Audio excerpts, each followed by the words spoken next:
Bom, meus irmãos, continuando aqui nosso estudo bíblico sobre o unicismo, né? Se o unicismo é uma seita, vamos estar aqui dando continuidade na segunda parte. Bom, vamos agora para o próximo ponto, que é: os unicistas, eles negam que Jesus já existia como filho antes de vir ao mundo. Os unicistas, eles ensinam que Jesus era somente a palavra de Deus antes de vir ao mundo. Ou seja, ele só era uma substância antes dele nascer, né? Antes dele vir ao mundo, e não uma pessoa. Veja um texto que eles gostam muito de usar para eles ensinarem essa doutrina. Evangelho de João, capítulo 1, versículo 1 e versículo 2, que diz assim: no princípio era o verbo, ou seja, Jesus, né? E o verbo estava com Deus, e o verbo era Deus. Ele estava no princípio com Deus. Bom, nesse texto Jesus é chamado de verbo. Verbo significa palavra, né? Ou seja, Jesus no início era a palavra de Deus. Aí, com essa afirmação, os unicistas, eles vão dizer que Jesus não poderia ser uma pessoa, pelo fato desse texto chamar ele, né, Jesus, de palavra de Deus, antes dele vir ao mundo.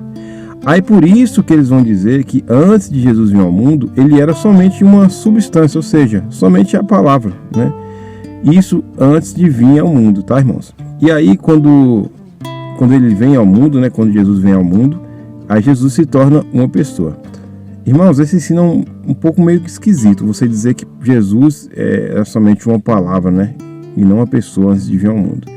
Bom, mas eles vão acabar chocando, irmãos, com vários e vários textos que mostram que Jesus já existia como filho, e não somente como uma palavra ou substância, né? Tem vários textos que mostram que Jesus já existia como filho antes dele vir ao mundo. Veja o que diz Evangelho de João, capítulo 3, versículo 16, que é um versículo muito conhecido, né? Porque Deus amou o mundo de tal maneira que enviou o seu Filho unigênito, para que todo aquele que nele crê não pereça, mas tenha a vida eterna. Bom, esse texto prova, né, o contrário do que os unicistas ensinam. Aqui diz que Deus, ele amou tanto a humanidade que ele enviou o seu Filho para nos salvar. Bom, primeiro que se Deus Pai enviou o seu Filho, então ele envia outra pessoa à parte dele. Ou seja, o texto já mostra que são duas pessoas distintas e não a mesma pessoa, né? São pessoas diferentes, né? Em segundo lugar, se o texto diz que Deus, o Pai, enviou o seu Filho, então isso significa que Jesus já existia antes de vir ao mundo, irmãos. É simples de nós entendermos. Porque se Deus Pai enviou o seu Filho, ele não poderia enviar somente a palavra dele, né, ou a substância dele, né? Porque substância não pode ser uma pessoa, assim como Jesus é. A expressão filho já quer dizer uma pessoa, né? Já dá a conotação de uma pessoa. Então eu só posso enviar alguém, irmãos, a algum lugar, só se esse alguém for uma pessoa e não uma substância ou palavra, entendeu?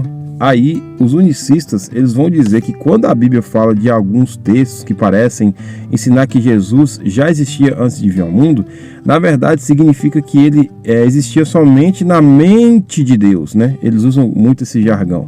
Jesus Cristo existia antes de vir ao mundo na mente de Deus, e não como uma pessoa, como filho. Pois mas a Bíblia não diz isso em lugar nenhum, né? Que Jesus existia antes de vir ao mundo na mente de Deus. Você não vai achar nenhum versículo dizendo que Jesus existia na mente de Deus antes de vir ao mundo. Em nenhum lugar da Bíblia diz isso. Olha o que diz João, capítulo 17, versículo 5. E agora glorifica-me, ó Pai, contigo mesmo, com a glória que eu tive junto de ti antes que houvesse mundo. Pois bem, esse texto também mostra que Jesus já existia antes de vir ao mundo com o Pai, porque ambos são Deus e compartilham da mesma glória. E se Jesus não existia como filho antes de vir ao mundo, então quer dizer que quem compartilhava, né, da glória com o Pai era somente uma palavra ou somente uma substância? Quer dizer que a substância tinha glória, né? A palavra tinha glória, então não faz sentido, irmãos, né? Isso não faz o menor sentido. Outra coisa também que é importante nós destacarmos é que o unicismo ensina que existe um Deus que é mutável, ou seja, eles ensinam que Deus pode mudar. É isso mesmo. É isso mesmo que vocês ouviram. Eles ensinam que Deus pode mudar. Porque eles ensinam, como eu já disse aqui, né? Que Jesus não existiu como filho antes de vir ao mundo. E eles ensinam, irmãos, essa doutrina porque se eles falarem, né? Por que eles ensinam essa doutrina? É muito simples de nós entendermos.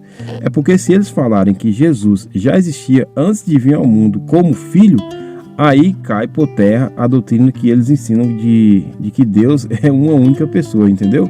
Então, se eles admitirem que Jesus já existiu como filho antes de vir ao mundo, então aí eles vão ter que admitir que existe duas pessoas, né? E o que eles ensinam? Que Deus é uma só pessoa. Então, o pensamento deles cai por terra. Por isso que eles tiveram que inventar essa doutrina, né? Que não é bíblica, que não está na Bíblia.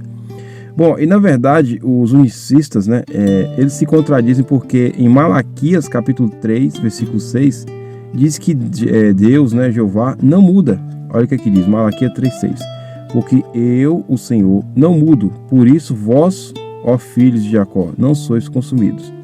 Seguindo a lógica dos unicistas, então Jeová muda, porque se Jesus, antes de vir ao mundo, ele não era filho, olha só, irmãos, presta bastante atenção nesse argumento.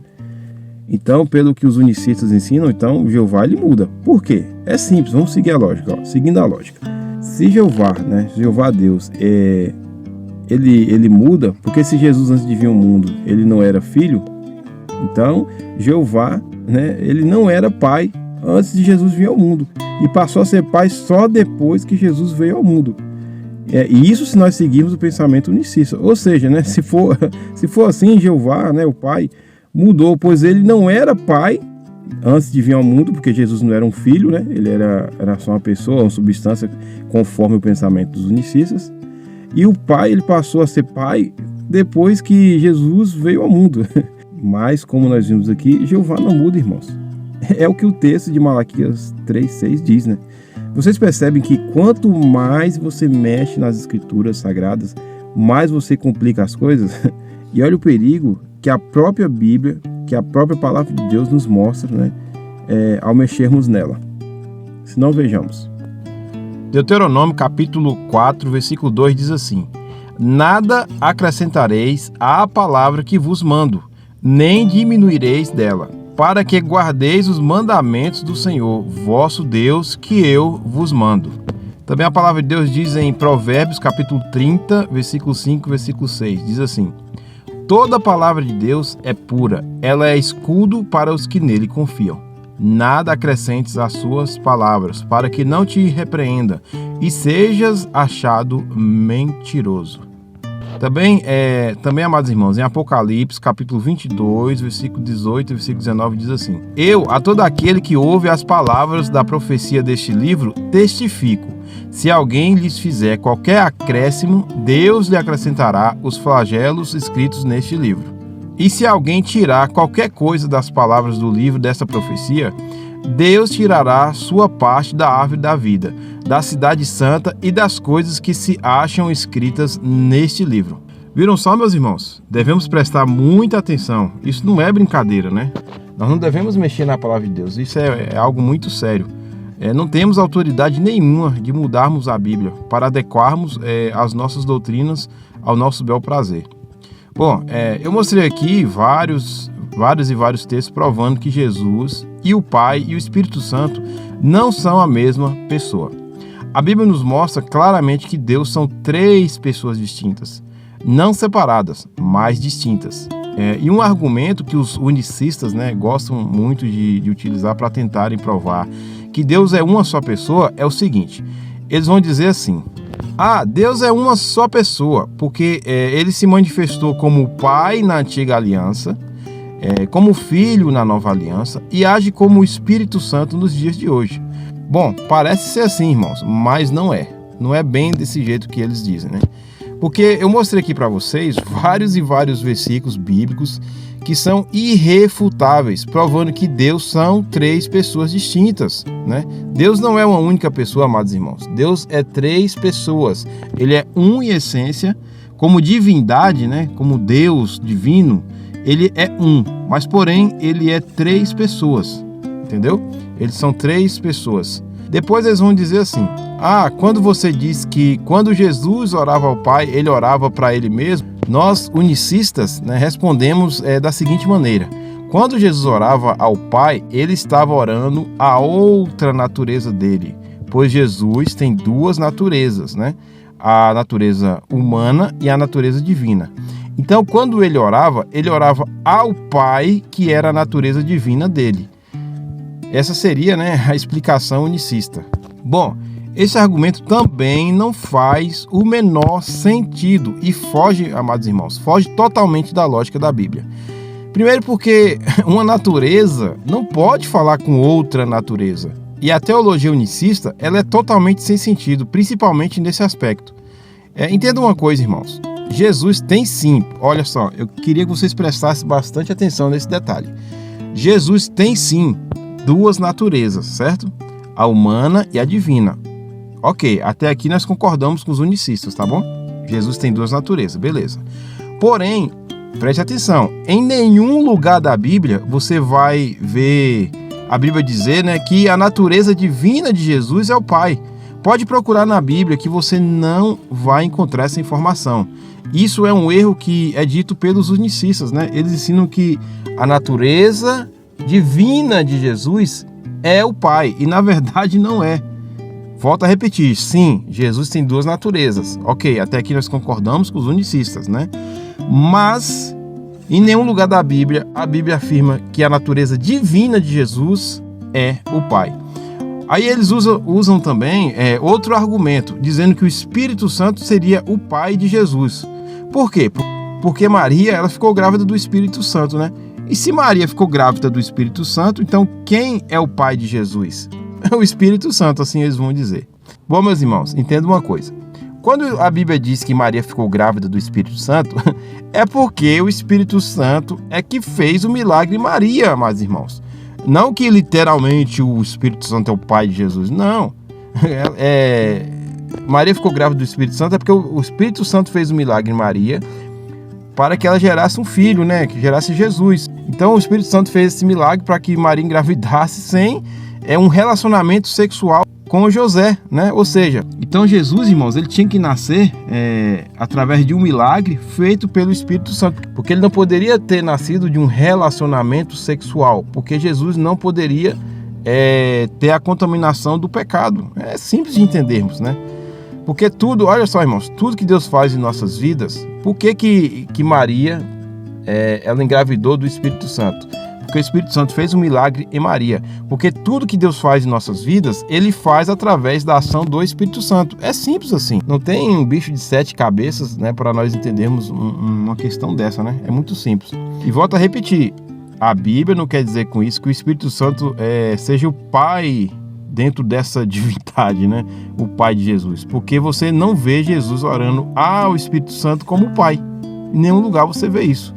E mesmo se ele fizesse isso, já seria meio confuso, né? Porque os unicistas ensinam que Jesus, que ele é o próprio Pai. Olha só, ele é o próprio Pai. E o Espírito Santo é o Pai também. Então, o Pai gerou o Pai? Meu Deus, que confusão, né? Que confusão. Então, assim, é muito confusa essa teologia unicista, né? É muito, muito confusa. Então, irmãos, é tão complicado de nós entendermos que, na verdade, são os unicistas que fazem uma salada de textos sem contexto. E, como dizem por aí, né, na regra de hermenêutica, né, e de exegese, texto sem contexto é pretexto para heresia. E volto a repetir, Jesus e o Pai, né, e o Espírito Santo, eles não são a mesma pessoa, e sim eles são o mesmo Deus. Bom, outro argumento que eles usam, eles dizem que Deus é uma só pessoa porque uma pessoa pode exercer várias funções. Aí eles vão dizer assim, né? Eles vão dizer que assim também é Deus. Eles dizem que Deus, irmãos, é uma só pessoa e exerce várias funções. Bom, esse argumento parece lógico, né? Parece bem lógico. E parece até dar base, né, para o unicismo, né, para a teologia unicista, mas na verdade não dá. Porque sim, meus irmãos, sim. Eu, né, uma pessoa, posso exercer várias funções. Por exemplo, eu posso ser carpinteiro, pedreiro, né, e pintor. Eu posso ser carpinteiro, pedreiro e pintor? Sim, eu posso exercer essas 3 funções. Porém, presta atenção, Porém, não posso exercer essas 3 funções ao mesmo tempo, né? Eu não posso simplesmente pegar um telefone e ligar para mim mesmo, ou eu não posso conversar comigo mesmo. Eu não posso pedir conselho ou orar para mim mesmo, porque eu sou uma só pessoa, entendeu?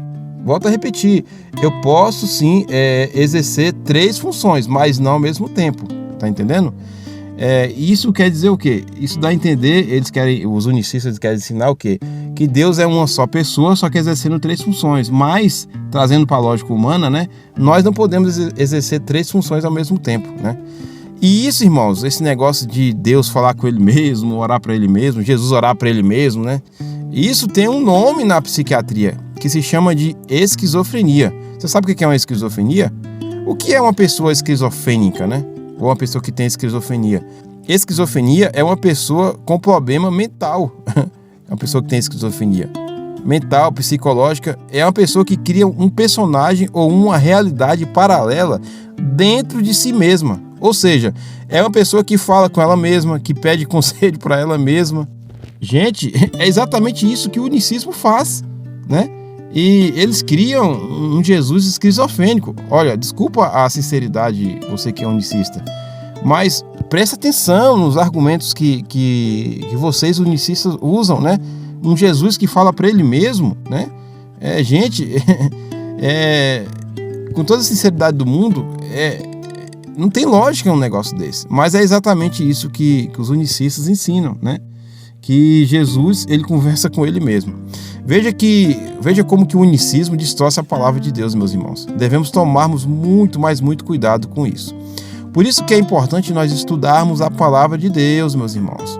Porque muitas seitas, muitas religiões, né, muitas falsas religiões que tem por aí, estão distorcendo a palavra de Deus a cada dia que passa, né? Por isso que é bom nós estudarmos a palavra. E só aproveitando a oportunidade aqui para falar que nós estamos vivendo um tempo hoje de uma geração de crentes raso na palavra de Deus, crente que não quer estudar a Bíblia, crente que não está nem aí para a palavra, né? É engraçado que muitas pessoas usam desculpa, né? Mas eu não consigo entender direito a Bíblia, né? Tem assunto que é difícil. É interessante que eu vi um pastor muito conhecido sendo entrevistado no podcast, né? E ele falando dessa desculpa que muitos cristãos usam, ele falou bem assim, beleza, o cara vai falar que é difícil entender a Bíblia, mas deixa eu dar para ele R$10.000 para ele trazer um contexto, uma explicação de alguns capítulos de algum evangelho da Bíblia. Rapidinho ele vira teólogo, né? Pois é desse jeito. Então assim, nós estamos vivendo uma geração de pessoas preguiçosas que não têm interesse de estudar a palavra de Deus. Desculpa a sinceridade, mas é essa a realidade. Então nós precisamos estudar mais a Bíblia, né? Ser curioso, fazer perguntas quando nós estivermos lendo algum texto, grifar, né? Tenha caneta na sua Bíblia, amado irmão, amada irmã. Tenha uma caneta, um papel, anote aquilo que você tem dúvida, procure o seu pastor ou peça informação, tire a sua dúvida com alguém, com algum irmão que tem um pouco mais de conhecimento do que você na palavra de Deus, né? Para que você possa aprender mais e mais e para que você aprenda também a defender a sua fé. Bom, agora vamos para o próximo ponto, que é sobre a questão do batismo. Essa questão é muito interessante. Os unicistas, amados irmãos, eles só aceitam, né? Eles só fazem o batismo somente em nome de Jesus. Então vamos lá, vamos para o próximo ponto. Os unicistas, eles só aceitam o batismo em nome de Jesus. Bom, esse é um assunto bastante curioso e talvez seja a pergunta que você esteja fazendo neste momento, né? Que é a seguinte pergunta: por que os unicistas, né, eles só batizam em nome de Jesus? Por que eles não seguem o modelo que a maioria esmagadora, né, das igrejas seguem? Que é de ser batizado, de fazer o batismo, né, em nome do Pai, do Filho e do Espírito Santo. Será que o batismo que o unicismo ensina é bíblico? É correto? Bom, daqui a pouquinho nós vamos ter essa resposta, tá bom? Mas vamos ver primeiro o que Jesus disse, né? De fato, de como que nós devemos praticar o batismo, como que o batismo deve ser feito. Vamos ler agora Mateus, capítulo 28, versículo 19, né? Que é o versículo que fala a respeito do batismo. Jesus diz assim, ó: portanto, ide, fazei discípulos de todas as nações, batizando-os em nome do Pai e do Filho e do Espírito Santo, Bom, meus irmãos, essa é a ordem clara e bem específica que o nosso Senhor Jesus Cristo deixou para todos nós cristãos, que nós devemos fazer discípulos e batizar em nome do Pai, devemos fazer o batismo em nome do Pai, e do Filho e do Espírito Santo. Bom, aqui nesse versículo tem uma indagação que os unicistas fazem. Primeiro eles vão dizer que esse versículo foi colocado na Bíblia pela Igreja Católica e que não se encontra nos manuscritos originais. Inclusive, eu já vi alguns debates de unicistas contra trinitarianos, onde os unicistas eles afirmam que Mateus, capítulo 28, versículo 19, foi uma invenção católica. Aí o trinitariano pede para o unicista provar, pedindo para ele mostrar o documento em grego, o texto em grego, onde a Igreja Católica adulterou o texto de Mateus 28, 19. E aí, quando o trinitariano fala isso, eles começam a inventar coisa, o documento não está aqui agora, Depois eu mando o documento para você pelo WhatsApp, enfim. Só desculpas e mais desculpas, para dizer que o versículo está errado. Meus irmãos, entendam uma coisa. Existe mais de 5 mil, olha só, presta atenção. Existe mais de 5 mil cópias, mais de 5 mil cópias do manuscrito em grego de Mateus, capítulo 28, versículo 19. Mais de 5 mil cópias. E são, de fato, irmãos, apenas cópias, pois não existe mais os manuscritos originais em grego do Evangelho de Mateus, capítulo 28, versículo 19. Pois o que nós temos é só cópias, Pois os manuscritos originais, geralmente, eles eram escritos em papiro, ou couro de animal. E por conta disso, com o tempo, esses materiais eles iriam deteriorando, Então não tem como nós termos assim os manuscritos originais, em grego originais. Por isso que nós temos várias e várias cópias. E em todos esses mais de 5 mil manuscritos, eles contêm versículos de Mateus, capítulo 28, versículo 19. Isso que eu estou dizendo, irmãos, você pode pesquisar e você vai ver que o que eu estou falando aqui é a mais pura verdade, tá certo? Isso é um fato, Essa informação você pode encontrar na internet com muita facilidade a respeito dos manuscritos de Mateus, capítulo 28 e versículo 19, tá certo? E se os unicistas afirmam que não existe Mateus, capítulo 28, 19, eles deveriam pegar o manuscrito em grego e mostrar para as pessoas. E isso, de fato, eles não fazem, irmãos. E também, além dos manuscritos, que são as cópias dos manuscritos originais em grego, existem também vários documentos muito importantes onde contém citações dos pais da igreja nos primeiros séculos da igreja cristã, onde os pais da igreja praticavam o batismo conforme o relato de Mateus capítulo 28, versículo 19. Engraçado, irmãos, que muitos unicistas jogam tudo na conta de Constantino, dizendo que a igreja católica é que inventou o batismo de Mateus 28, 19. Eles falam que é um acréscimo, Mas isso não é verdade, porque tem vários comentários dos pais da igreja em que eles falam e afirmam a respeito do batismo de Mateus, capítulo 28 e versículo 19. E essas citações que eles fazem bem antes de Constantino, Pois Constantino surge a partir do século IV. A partir do século IV em diante. E os pais da igreja viveram muito antes de Constantino.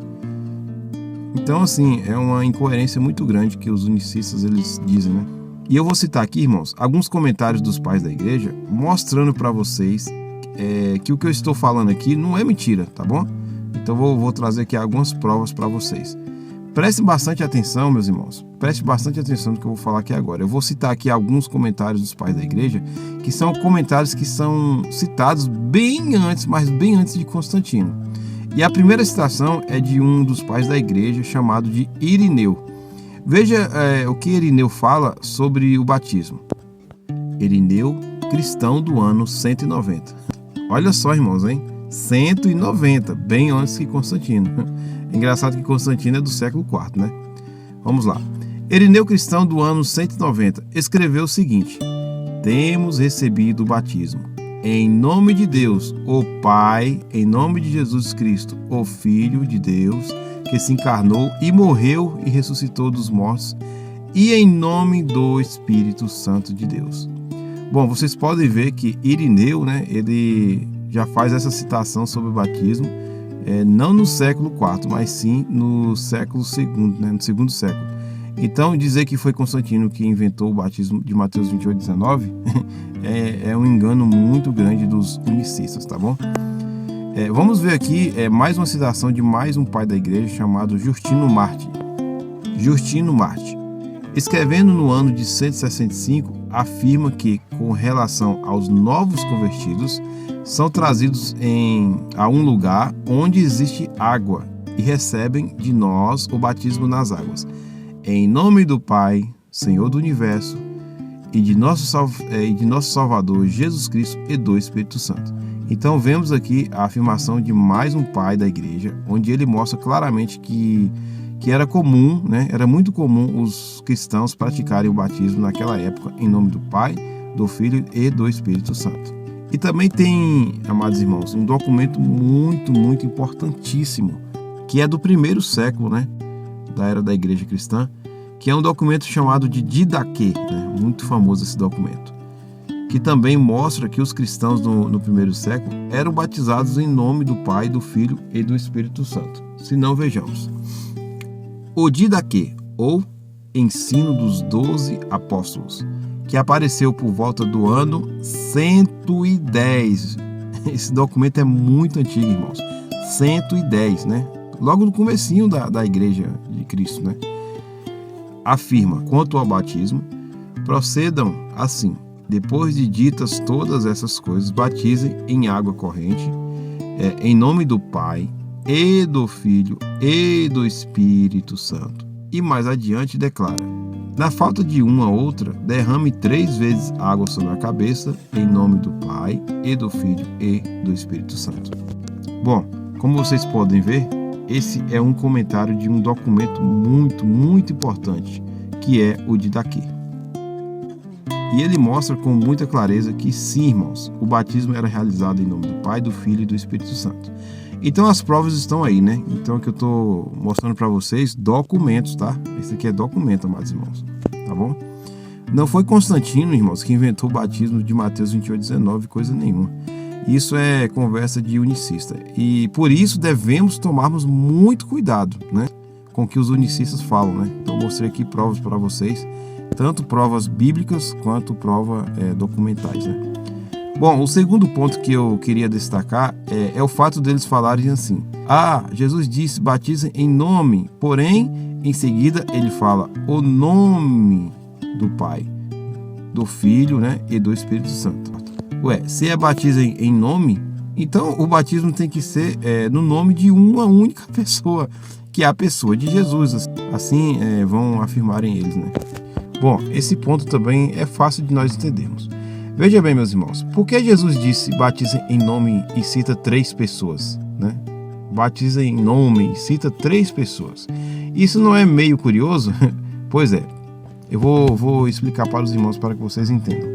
Preste bastante atenção. Para você entender melhor sobre isso, você tem que entender melhor sobre a doutrina da Trindade, tá bom? Foi o que eu falei no início aqui do estudo. Se você não entender, irmãos, um pouquinho sobre a doutrina da Trindade, realmente esse versículo fica meio sem sentido para você. Então vamos lá. Se na Trindade Deus é um, porém eles são 3 pessoas distintas, e se Deus tem um nome ao qual nós não sabemos qual é, né, a pronúncia correta até os dias de hoje, nem mesmo os judeus, pois a pronúncia do verdadeiro nome de Deus, irmãos, foi perdida, né? Todos esses nomes que são mencionados por aí, nomes para Deus, né, como Yahvé, Jeová, Yahweh, Javé, na verdade são títulos para Deus, pois até o próprio nome Deus, né, a pronúncia, são títulos para Deus porque a pronúncia do verdadeiro nome de Deus, irmãos, foi perdida. Ninguém sabe qual é realmente o nome real de Deus, né? E você pode perguntar isso a qualquer judeu e ele vai afirmar isso com toda certeza, né? A pronúncia do nome de Deus foi perdida. Então Deus é um, certo? Vamos lá, vamos recapitular aqui. Deus é um e tem um nome que nós não sabemos. Em várias passagens da Bíblia vamos encontrar o tetagrama, né? Que é o Yud-He, Rav-He, que é representado pelas 4 letras hebraicas, né? YHWH. Porém, nós não sabemos qual é a verdadeira pronúncia do nome verdadeiro de Deus, certo? Pois bem, Deus são 3 pessoas distintas, certo? Então, o que Jesus falou está correto. Batiza em nome, né? O em nome está no singular, representando o nome de Deus, ao qual nós não sabemos a pronúncia. Porém, se aplica às 3 pessoas, pois as 3 pessoas são Deus, né? E ele não disse qual era o nome, porém, esse nome, que é o nome de Deus, que a gente não sabe pronunciar, se aplica nas 3 pessoas, Pai, Filho e Espírito Santo, né? Então, por isso que tem essa expressão, batizando em nome do Pai, do Filho e do Espírito Santo. Pois bem, irmãos, o Yahvé do Antigo Testamento são 3 pessoas da Trindade. E só para te dar um exemplo melhor, quando o profeta Isaías, lá no capítulo 6 de seu próprio livro, quando ele vê a Deus no alto sublime trono, ali ele está vendo Yahvé, o Pai. E o interessante, irmãos, é que no capítulo 6 e o versículo 1 diz que Isaías viu Yahvé. Do versículo 2 ao versículo 3, Isaías ele contempla a adoração dos serafins a Deus. E no versículo 4, nós vemos a grandeza de Deus através da manifestação da visão que Isaías teve, né, ali do trono de Deus. No verso 5 e 6, lá Isaías se preocupa porque ele confessa que ele é pecador e que ele viu a glória de Deus. Porém, depois, um anjo ele toca nos lábios de Isaías, né, com a brasa tirada do altar de Deus. E aí, então, o Senhor faz a seguinte pergunta, verso 8. Depois disto, ouvi a voz do Senhor que dizia: a quem enviarei? E quem há de ir por nós? Olha que interessante, ir por nós. Vocês perceberam, irmãos, o que Deus diz, né, para Isaías? Quem há de ir por nós? Veja que a pergunta ela está no plural. Nós, ir por nós. E mais interessante é o que os serafins eles dizem no versículo 3 do capítulo 6. Eles dizem a Deus, né? Ele diz assim: Santo, Santo, Santo. Então, vem a seguinte pergunta. Se Deus é uma só pessoa, por que os serafins diz 3 vezes Santo, Santo, Santo? Vocês não acham isso meio curioso? Para mim a resposta é óbvia, né? Aqui mostra claramente que Deus são 3 pessoas. E para acabar de completar, aqui Isaías, no capítulo 6, diz que ele próprio, né, Isaías, ele viu a Jeová. Porém, quando nós vamos para o Evangelho de João, capítulo 12, a partir do versículo 37 ao versículo 41, lá diz assim: E ainda que tinha feito tantos sinais diante deles, não criam nele. Nele quem? Jesus, né? O contexto aqui está falando de Jesus. Para que se cumprisse a palavra do profeta Isaías, que diz: Senhor, quem creu na nossa pregação e a quem foi revelado o braço do Senhor? Por isso não podiam crer. Então Isaías disse outra vez: cegou-lhes os olhos, endureceu-lhes o coração, a fim de que não vejam com os olhos e compreendam no coração e se convertam e eu os cure. Isaías disse isto quando viu a sua glória e falou dele. Dele quem? Jesus. O contexto aqui está falando de Jesus, né? O contexto do capítulo 12 de João, do versículo 37 ao versículo 41. Olha a clareza que a Bíblia tem, meus irmãos. Esse Jeová que Isaías viu, na verdade, é o próprio Jesus, porque esses versículos aqui que acabamos de lermos, né, do Evangelho de João, do capítulo 12, são os mesmos mencionados lá em Isaías, capítulo 6, né? Agora veja também o que o apóstolo Paulo disse no livro de Atos, capítulo 28, do verso 24 ao versículo 27. Diz assim: E alguns criam no que se dizia, mas outros não criam.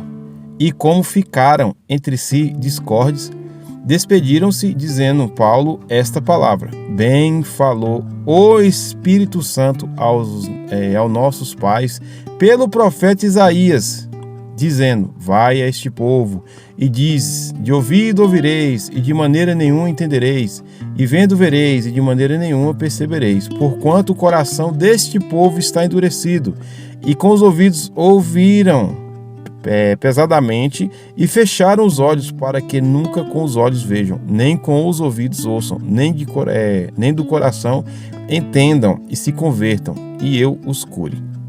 Viram só, aqui Paulo já fala que Isaías não viu o Pai e nem Jesus, mas diz que Isaías viu o Espírito Santo.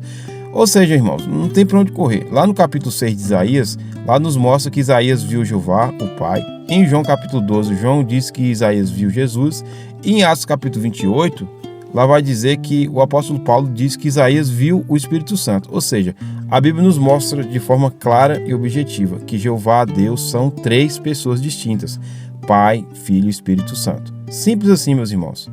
Quer mais clareza nas escrituras do que essa? Aí é só se você receber uma lavagem cerebral para não entender isso, né? Está muito claro nas escrituras que Deus é três pessoas. Então, meus irmãos, eu mostrei aqui para vocês que os três nomes mencionados em Mateus, capítulo 28, versículo 19, Pai, Filho e Espírito Santo, se aplica a Deus. Mas vamos lá, vamos continuar o nosso estudo aqui, beleza? Vamos ainda continuar falando sobre o batismo. Agora, esse ponto é bem interessante. Como que funciona, amados irmãos, o batismo dos unicistas, né? Como que é o batismo do unicismo? Bom, no batismo do unicismo, eles dizem que a forma correta de se batizar não é em nome do Pai, do Filho e do Espírito Santo, mas que o correto é batizar somente em nome de Jesus. Irmãos, e veja bem, presta atenção, existem alguns versículos na Bíblia que parece, olha só, que parece, tá bom? Dá base para o batismo somente em nome de Jesus. Que se nós não ficarmos assim atentos a esses versículos, podemos até confundir achando que o batismo é só em nome de Jesus. Veja bem, vamos dar uma analisada aqui em alguns versículos. Atos, capítulo 2, versículo 38, diz assim, ó: E disse-lhe Pedro, arrependei-vos e cada um de vós seja batizado em nome de Jesus Cristo. Olha aí, será que eles estão com a razão? Em nome de Jesus Cristo, não está em nome do Pai, em nome do Filho e nem em nome do Espírito Santo. Em remissão de pecados e recebereis o dom do Espírito Santo. Vamos dar uma olhada aqui em mais um? Atos, capítulo 8, versículo 16. Porque sobre nenhum deles tinha ainda descido, mas somente eram batizados em nome do Senhor Jesus. Parece que ficou complicado, né? Mas vamos lá, vamos continuar. Atos, capítulo 10, versículo 48. E mandou que fossem batizados em nome do Senhor. Então rogaram-lhe que ficasse com eles por alguns dias. Vamos ler mais um. Atos, capítulo 19, versículo 5. E os que ouviram foram batizados em nome do Senhor Jesus. Bom, meus irmãos, ao lermos esses versículos aqui, né, realmente parece que o unicismo está correto em dizer que o batismo tem que ser feito somente em nome de Jesus. Bom, mas na verdade não é bem assim. Vamos lá, como que nós resolvemos essa situação? Aqui, irmãos, também é fácil de nós resolvermos esse assunto, essa situação, tá bom? Quando esses versículos dizem que nós, né, devemos batizar em nome de Jesus, não é que os apóstolos chegavam e diziam assim: eu te batizo em nome de Jesus. Não é bem assim, meus irmãos. Eu vou explicar para os irmãos. Olha só, veja bem. Eu desafio qualquer unicista a mostrar para mim um único texto, veja bem, um único texto onde algum apóstolo de Jesus diz assim, ó: eu te batizo, tipo assim, eu Paulo, né? Eu Mateus, eu João, eu sei lá, Tiago, te batizo em nome de Jesus. Não tem essa citação em lugar nenhum da Bíblia, irmãos. Não tem. Eu te batizo em nome de Jesus. Não existe. Não tem. Você pode procurar. E se você ler novamente esses versículos com calma e com atenção, vocês vão ver essas expressões: foram batizados ou sendo batizado, mas nunca vocês vão encontrar a expressão eu te batizo em nome de Jesus. Não sei se vocês estão entendendo. Então veja bem.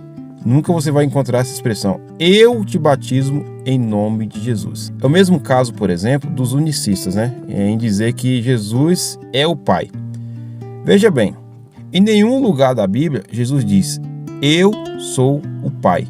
Nenhum unicista consegue mostrar isso na Bíblia. Não tem nenhuma passagem na Bíblia onde Jesus diz assim, ó, de forma bem clara, ó, eu sou o Pai. Não tem. Bom, mas qual é de fato, então, a explicação, irmão Reinaldo, para isso, para essa questão? Vamos lá. A explicação é o seguinte, é bem simples. Quando a Bíblia diz que os apóstolos batizavam em nome de Jesus, é porque a autoridade do batismo estava no nome de Jesus. Porque toda obra do reino de Deus que nós fazemos, amados irmãos, tudo tem que ser feito em nome de Jesus. E como prova disso, como quero provar para você biblicamente falando, veja o que diz lá na carta de Paulo aos Colossenses, capítulo 3, versículo 17. Diz assim: e tudo o que fizerdes, seja em palavra, seja em ação, fazei-o em nome do Senhor Jesus, dando por ele graças a Deus Pai. Viram só, meus irmãos? Como esse versículo da Bíblia é bem claro, bem específico, né?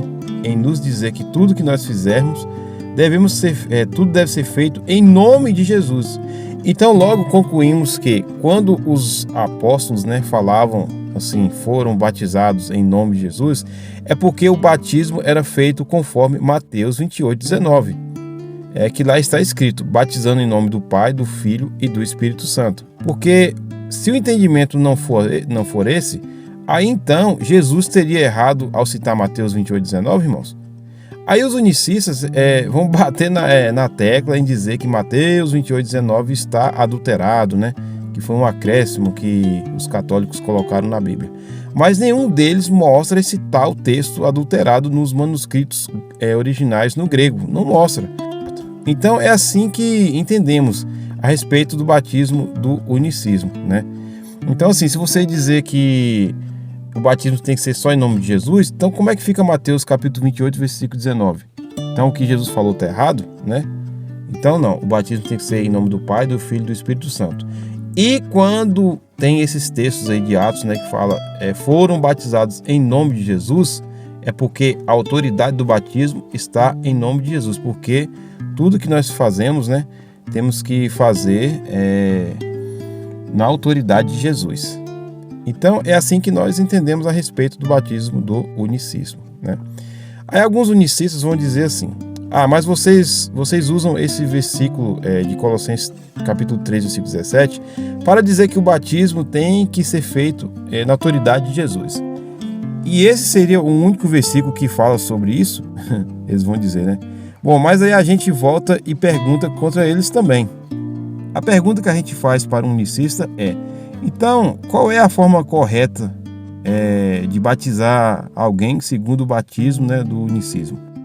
Seria em nome do Senhor Jesus, conforme está lá em Atos capítulo 8, versículo 16, em nome de Jesus Cristo, conforme está em Atos capítulo 2, versículo 38, ou em nome do Senhor, conforme está lá escrito em Atos capítulo 10, versículo 48. Se a forma batismal correta é eu te batizo em nome de Jesus, então isso significa que as outras formas estão erradas? Então essa questão, irmãos, assim é meio contraditória, entende? Então, só recapitulando, quando a Bíblia fala sobre ser batizado em nome de Jesus, isso significa que a autoridade do batismo tem que ser feito em nome de Jesus. É simples assim. Bom, agora eu quero mostrar para vocês alguns versículos que parecem dar base para o unicismo e que parecem dizer realmente, né, que Jesus e o Pai são a mesma pessoa. Vamos lá, vamos dar uma analisada aqui agora. O primeiro versículo é Isaías capítulo 9, versículo 6, que diz assim: porque um menino nos nasceu, um filho se nos deu, e o principado está sobre os seus ombros. E se chamará o seu nome, Maravilhoso Conselheiro, Deus Forte, Pai da Eternidade, Príncipe da Paz. Bom, como vimos aqui, o texto diz que Jesus é o Pai da Eternidade. Aí os unicistas vão dizer assim: ora, se a Bíblia diz que Jesus é o Pai da Eternidade, então isso significa que ele e o Pai são a mesma pessoa. Será que é isso mesmo? Vamos analisar aqui. Não, meus irmãos. Aqui nesse texto de Isaías, a Bíblia não diz que Jesus é o Pai, né? É o Pai. O texto diz Pai da Eternidade. Ele diz que Jesus é o Pai da Eternidade. O que significa Pai da Eternidade? Jesus, ele é chamado de Pai da Eternidade não porque ele e o Pai são a mesma pessoa. Ele é chamado de Pai da Eternidade porque ele é eterno e também porque ele é aquele que nos concede a eternidade. É só através de Cristo que recebemos a vida eterna. Não é o que diz lá em João capítulo 3, versículo 16? Porque Deus amou o mundo de tal maneira que deu seu Filho unigênito para que todo aquele que nele crê não pereça, mas tenha a vida eterna. Então, é através de Jesus que temos a vida eterna. E em que momento eu recebo a vida eterna? Nós recebemos a vida eterna a partir do momento que nós arrependemos dos nossos pecados e pela fé aceitamos a Cristo como nosso único e suficiente Salvador. Então, repetindo, quando a Bíblia diz que Jesus é o Pai da eternidade, ele está querendo dizer que ele é aquele, que concede a eternidade para cada um de nós, e não que ele é a mesma pessoa do Pai. Pois, volto a repetir, em nenhum lugar da Bíblia você vai encontrar Jesus dizendo, eu sou o Pai. Bom, vamos ver outro versículo que os unicistas usam de forma errada para dizer que Jesus e o Pai são a mesma pessoa. João capítulo 10, versículo 30, diz assim, Jesus diz assim, eu e o Pai somos um. Irmãos, esse é um dos versículos mais usados pelos unicistas para dizer que Jesus e o Pai são a mesma pessoa. Bom, quando Jesus diz, eu e o Pai somos um, com isso ele quis dizer que ele e o Pai são a mesma pessoa? A resposta é não. Como nós já falamos aqui, esse versículo está falando a respeito da unidade do Filho e com o Pai, de Jesus com o Pai dele. E como que eu chego a essa conclusão? Simples. Como nós já falamos aqui, o texto que lança luz a João capítulo 10, versículo 30, é o Evangelho de João capítulo 17, do verso 20 e 21, onde Jesus ora ao Pai, ou seja, ele ora a outra pessoa, porque se ele é o Pai, aí ele estaria orando a ele mesmo, então já fica sem sentido, dizer que ele é o Pai. Ele ora ao Pai pelos seus discípulos, é o contexto lá de João capítulo 17. Ele ora pelos seus discípulos para que eles fossem um como o Pai e Jesus são um. Ou seja, volto a repetir, se Jesus e o Pai são a mesma pessoa, por serem um conforme afirmam os unicistas, então todos os cristãos também deveriam ser uma só pessoa.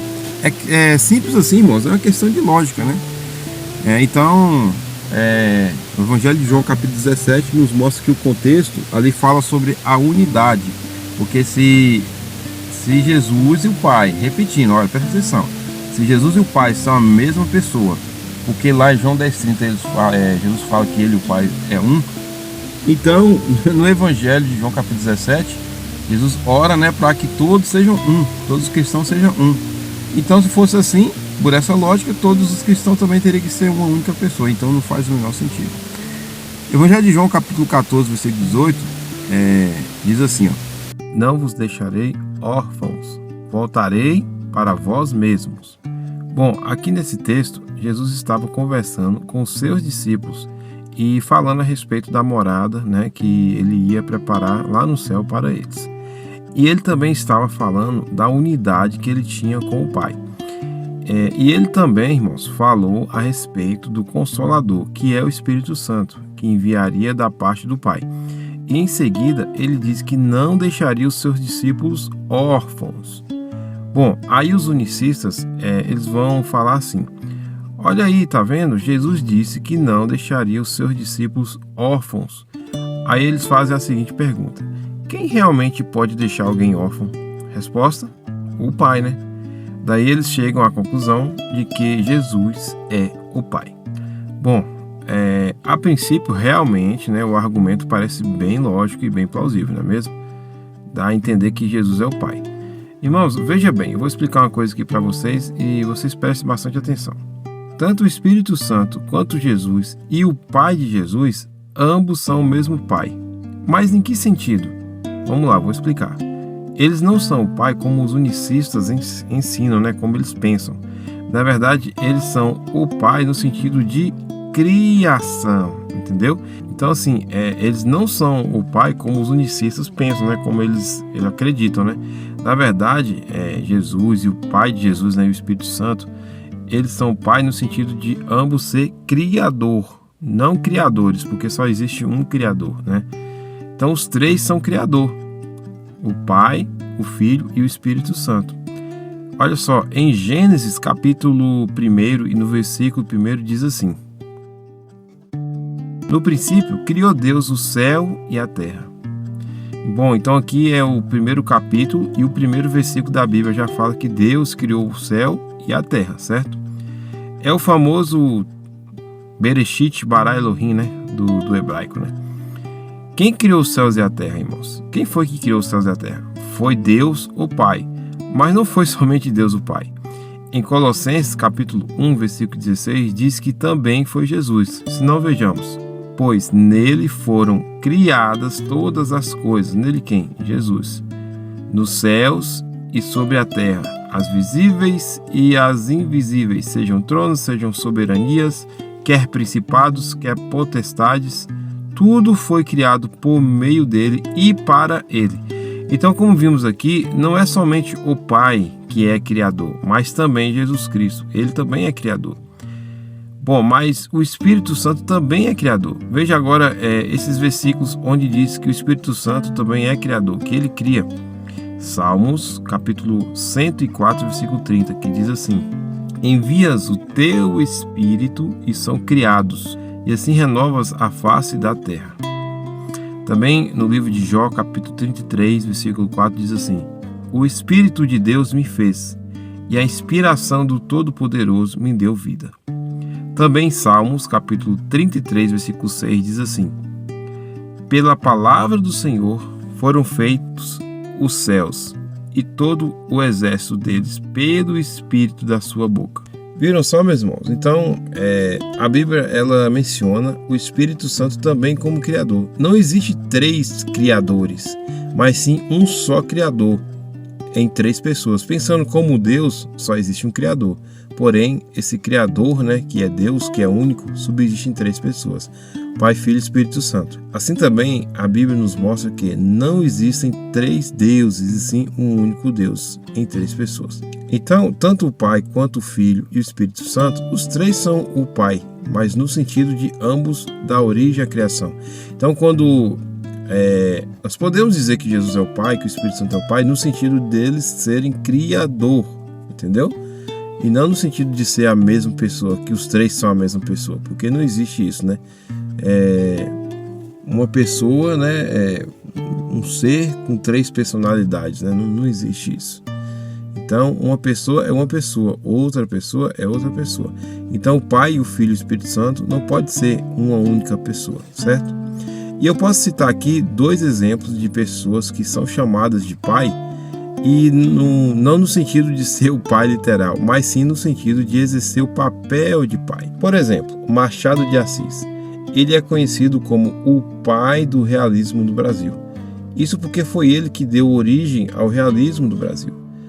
Por exemplo, outro exemplo também é Santos Dumont.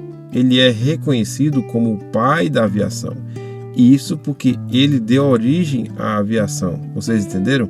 Bom, mas para ficar mais claro ainda, para nós entendermos melhor de que Jesus não é o Pai, literalmente falando, eu vou te dar um exemplo aqui muito mais simples ainda para você entender essa questão. Vamos lá. Jesus, ele é chamado também de Pai, não porque ele e o Pai são a mesma pessoa, né, como eu disse aqui agora, mas sim porque ele exerce a mesma função do Pai. Entendeu, irmãos? Então, quando que Jesus é Pai? Ele é Pai por ele ser criador, entendeu? É Pai no sentido de criação, porque ele criou todas as coisas. E o outro sentido é que ele exerce a mesma função que o Pai dele. E nós podemos sim, irmãos, exercer o papel de Pai, mesmo não sendo Pai. Exercer a função de Pai, mesmo não sendo um Pai literal, né? Um Pai biológico. Porque nem sempre, irmãos, que pelo fato de nós exercermos o papel de pai, que literalmente vamos ser um pai, né? Por exemplo, vou dar um exemplo aqui bem simples. Tem um casal que se chama Antônio e Maria, certo? Ambos não podem ter filhos, porque Maria é estéril. Aí, por causa disso, pelo fato deles não poderem ter filhos, eles pegam e adotam um filho. Ou seja, Antônio, de fato, né, biologicamente, não é o pai dessa criança. Ele exerce a função de pai, mesmo não sendo pai de forma literal, entendeu? É simples, amados irmãos, de nós entendermos, né? Então, mesmo que não é porque uma pessoa exerce a função de pai que ela seja pai, literalmente falando, né? Porque tem aquelas pessoas, como eu falei aqui, que adotam um filho, ela vai ser pai, mesmo não sendo pai de forma biológica. É o mesmo caso de Jesus, né? Ele e o Pai não são a mesma pessoa, mas ele pode exercer algumas funções que o Pai exerce.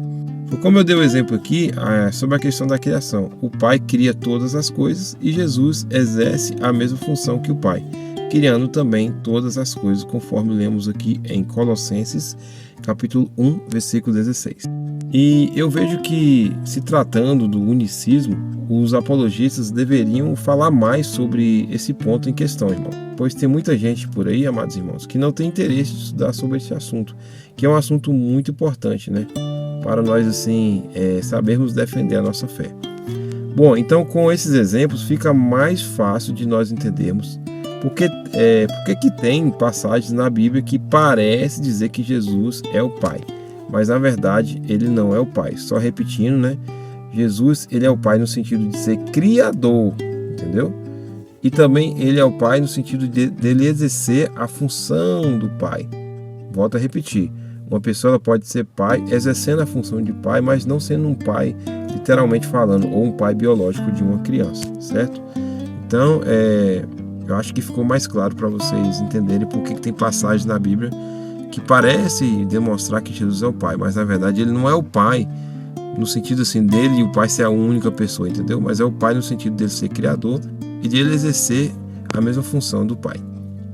Bom, agora eu gostaria de falar sobre algumas igrejas que são, né, ligadas ao movimento unicista. Irmãos, esse ponto aqui é muito importante, né?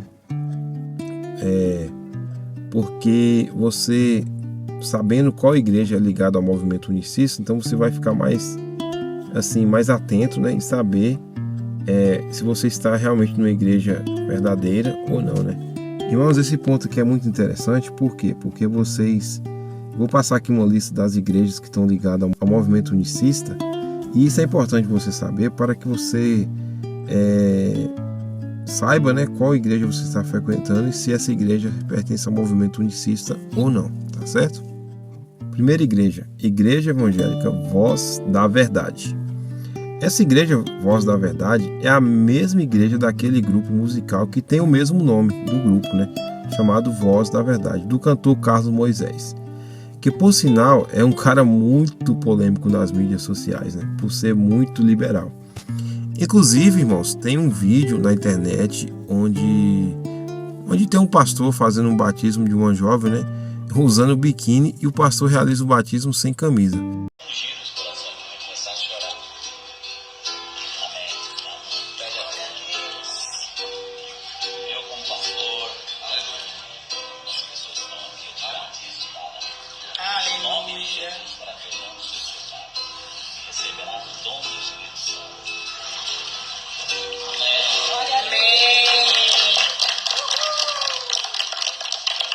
Pois bem, o pastor ao qual realiza esse batismo é esse mesmo pastor ao qual eu estou falando, que é o pastor Carlos Moisés, que é esse pastor aí da foto que eu estou colocando aí na tela para vocês verem, né?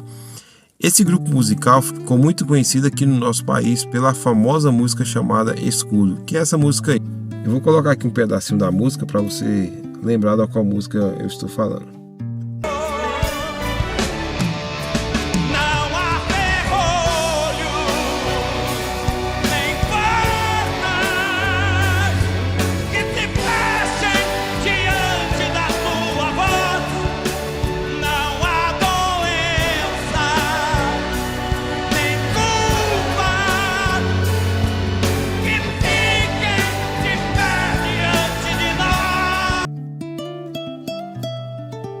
Bom, como vocês viram, meus irmãos, é uma música muito conhecida, não é mesmo? Quem nunca já ouviu ou cantou essa música? Inclusive, muitos de nós já cantamos essa música na igreja, sem saber que esse grupo faz parte do unicismo, ao qual é considerado por apologistas, né, como uma seita. Mas aí talvez você me pergunte, irmão Reinaldo, qual é o problema de cantar essa música? Bom, o problema, amados irmãos, é que nós estamos cantando uma música que não fala do Deus verdadeiro, mas sim de um Deus que não existe, pois o grupo Voz da Verdade são hereges por negar uma doutrina tão importante, né, das Escrituras Sagradas, que é a doutrina da Trindade. Então, se você nega a doutrina da Trindade, você acaba crendo em outro Deus, que não é o Deus verdadeiro. E falando dessa música, obviamente, nós vamos estar cantando a um Deus que não existe. A não ser, irmãos, se você cantar esse louvor pensando no Deus Trino. Aí é outra coisa, né? Aí é outra conversa, né? Mas assim, é uma linha tênue muito perigosa, né? Então você, irmão, que é líder, que faz parte de um grupo de louvor, que é um líder de louvor, e principalmente você que é um pastor, tome muito cuidado com as músicas que vocês trazem para a igreja de vocês, né? Pois algumas dessas músicas não glorificam ao Deus verdadeiro e nem falam a respeito do Deus verdadeiro. Bom, mas aí cabe cada um de nós fazermos uma análise, né? Prestar atenção na letra, conhecer o grupo que canta essa música para nós não estar trazendo certas heresias para a igreja, né? Bom, mas continuando aqui com a lista das igrejas que estão ligadas ao movimento unicista, vamos dar mais uma analisada aqui. As igrejas que são ligadas ao movimento unicista são, bom, primeira igreja, né, Voz da Verdade. Segunda igreja Só Jesus. Igreja local, Igreja Tabernáculo da Fé, Igreja Voz da Pedra Angular, Ministério Internacional Crescendo em Graça, Igreja Cristo Vive do Apóstolo Miguel Ângelo, Pentecostal Novo Nascimento em Cristo, Igreja Apostólica da Fé em Cristo Jesus e Igreja Pentecostal Unida do Brasil. Essa Igreja Pentecostal Unida do Brasil, irmãos, é a igreja unicista mais tradicional que tem aqui no nosso país, né? Bom, meus irmãos, são basicamente, né, esses nomes das igrejas que são ligadas ao movimento unicista. Existem mais igrejas, porém essas são assim as mais conhecidas, né? E é bom vocês terem essas informações sobre os nomes das igrejas, porque isso vai servir de alerta para que nós saibamos se essas igrejas pertencem ao movimento unicista ou não, tá bom? Bom, agora vamos falar de uma coisa também muito importante. Em relação ao unicismo, devemos fazer a seguinte pergunta: como é que eu identifico um unicista? Como é que eu sei que uma pessoa é unicista ou não? Bom, a resposta é bem simples, meus irmãos, muito simples. Para nós identificarmos um unicista, basta nós fazermos a seguinte pergunta. Para nós identificarmos um unicista, basta nós fazermos o seguinte: quando alguém vier até você e essa pessoa dizer que ela é cristã, você deve analisar a fala dela em relação ao unicismo. Se essa pessoa, por exemplo, falar que Jesus é o Pai, ou chegar te perguntando como você foi batizado, e você falar que foi batizado em nome do Pai, do Filho e do Espírito Santo, né? E aí essa pessoa te falar que o batismo seu está errado, aí, meus irmãos, na hora a luz de alerta vai acender e vocês vão perceber que essa pessoa é um unicista. É assim que podemos identificar um unicista, né? Mas o ponto principal que vai te mostrar assim, se uma pessoa é unicista ou não é quando ela diz que aquele que aceita Jesus como seu Salvador, essa pessoa tem que se batizar somente em nome de Jesus. Aí quando isso acontece, quando essa pessoa fala isso, nós vamos perceber, nós vamos ver, né, se essa pessoa é unicista ou não. Então quando a pessoa fala que o batismo só é em nome de Jesus, aí na hora você mata a charada e você vai ver que essa pessoa é unicista. Então fica aí essa dica, né, importante para você identificar uma pessoa ou um unicista, né, uma pessoa que pertence ao movimento unicista. Bom, e por último nós fazemos uma pergunta: quais são os perigos que o unicismo pode trazer para a Igreja de Cristo nos dias de hoje? Bom, vamos lá. O primeiro perigo é que eles ensinam que nós devemos acreditar em uma heresia que é deles falarem, né, que Jesus e o Pai e o Espírito Santo são a mesma pessoa, sendo que há inúmeros versículos, como nós lemos aqui, inúmeros versículos na Bíblia que nos mostram que Deus são três pessoas distintas.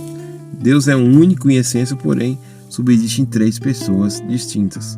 E outro perigo é de negar uma das doutrinas mais importantes, né, do cristianismo, que é a doutrina da Trindade. E terceiro perigo é que os unicistas, né, eles ensinam um tipo de batismo que não é bíblico.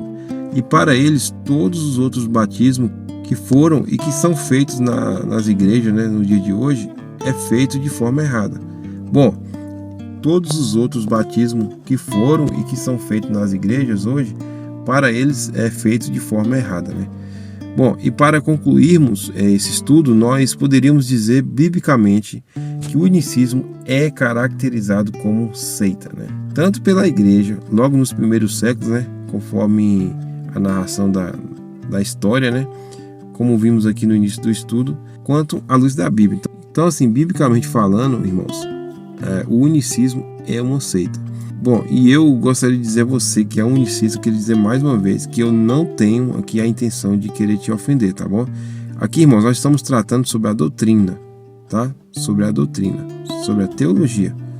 Então, eu não estou aqui com a intenção de querer te ofender, mas sim de te mostrar a verdade através da palavra de Deus. Se por acaso você vai continuar no engano religioso que o unicismo te ensina, aí cabe a você tomar essa decisão, pois cada um é livre para fazer aquilo que bem entende, né? Porém, Deus vai prestar contas de cada decisão que nós tomarmos em nossas vidas. E chegando aqui ao fim desse estudo, dando uma resposta à pergunta desse vídeo, se o unicismo é uma seita ou não, nós podemos dizer que sim, o unicismo é considerado uma seita, porque eles negam, né, uma das doutrinas principais da fé cristã, que é a doutrina da Trindade. E qual o perigo, irmãos, de você negar a doutrina da Trindade? Quando você nega a doutrina da Trindade, você passa a deixar de crer no Deus que é o Deus verdadeiro da Bíblia. E muitos unicistas não querem enxergar isso nos dias de hoje. Então, assim, quando você nega a doutrina da Trindade, você está negando o ser de Deus. Então, isso é uma coisa muito importante, né? Quando você nega o ser de Deus, então você está negando e dizendo que o Deus da Bíblia, o Deus trino, né, não é o Deus verdadeiro. E aí é uma heresia muito grande, né, dizer isso. Então é somente uma ação do Espírito Santo, de Deus, para fazer com que muitas pessoas possam enxergar a realidade, enxergar a verdade da Bíblia, né? E que nós possamos orar a Deus para que isso aconteça, irmãos. Eu oro por você que hoje se encontra mergulhado nas trevas do engano das seitas e peço a Deus para que Ele possa te libertar do engano religioso. Bom, meus irmãos, que Deus abençoe a todos vocês. Obrigado por você ter assistido esse estudo até o final. Que esse estudo possa ter esclarecido as suas dúvidas. Volto a repetir, a minha intenção não é de ofender nenhum unicista, tá bom? A minha intenção aqui é de falar aquilo que a Bíblia diz. Nós estamos aqui para falar sobre doutrina. Tem pessoas unicistas que são maravilhosas, têm um bom caráter, entendeu? Bons pais de família, pessoas maravilhosas, mas porém nós estamos aqui para falar sobre a palavra de Deus. Então que você possa refletir em tudo que foi falado aqui nesse estudo e que Deus possa estar se abençoando na sua vida. Peço a você, não deixe de se inscrever no nosso canal, tá bom? Deixe aí o seu joinha, ative as notificações e que Deus abençoe a todos vocês, tá bom? Até a próxima, um grande abraço.